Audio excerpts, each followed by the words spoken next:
Vous ne vous êtes jamais posé de questions? Pourquoi je le ferais? C'est mon mari. Il m'a toujours dit qu'il bossait dur. Il est honnête. À l'arrivée, Déborah fut conduite dans une petite salle d'entretien. 2 policiers étaient en face d'elle, l'un prenant des notes, l'autre posant calmement les questions. Madame, avez-vous récemment eu une conversation avec quelqu'un sur l'argent, un investissement ou une affaire de financement? Demanda l'officier principal. Non, pas du tout, répondit-elle fermement. Je suis coiffeuse, je fais mes tresses et mes mèches tous les jours. Ce genre de truc ne m'intéresse pas. Très bien. Est-ce que votre mari vous a récemment demandé de retirer une grosse somme d'argent? Elle fronça un peu les sourcils, puis répondit. La plupart du temps, c'est lui-même qui gère ça. Mais maintenant que vous le dites. Oui, il m'a demandé de retirer 500 000 francs une fois. Le second agent nota immédiatement. Comment avez-vous effectué ce retrait? Avec son téléphone ou ton téléphone. Il m'a transféré l'argent sur mon téléphone. Et c'est avec ça que je suis allé retirer. Où exactement? À la poste, près de notre quartier. Vous vous souvenez de la date? Pas trop. Ça fait peut-être plus d'un mois. Vous avez gardé le reçu? Non, j'ai perdu ça. J'avais déjà remis l'argent. Je n'ai pas fait attention.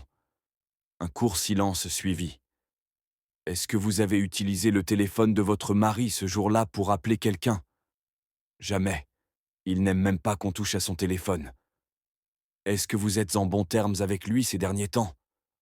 Pas trop. Il ne me donne plus trop d'attention. J'ai souvent l'impression d'être seul. Mais bon, je me débrouille. Le premier policier fixa son regard. Madame, savez-vous d'où venait cet argent? Non. Il m'a juste dit que c'était son épargne, le fruit de son travail. Je ne suis pas entré dans les détails. Le policier fronça les sourcils. Vous ne vous êtes jamais posé de questions? Pourquoi je le ferais? C'est mon mari. Il m'a toujours dit qu'il bossait dur. Il est honnête. Du moins, c'est ce que j'ai toujours cru.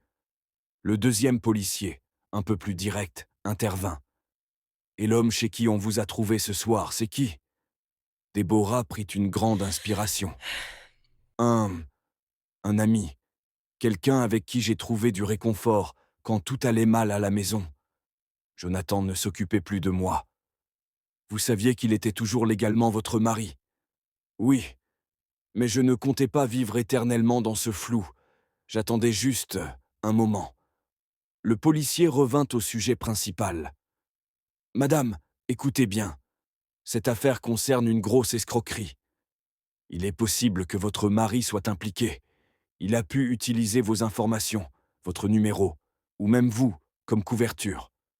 Déborah ouvrit de grands yeux. Non, non, je ne crois pas à ça. Jonathan ne ferait pas ça.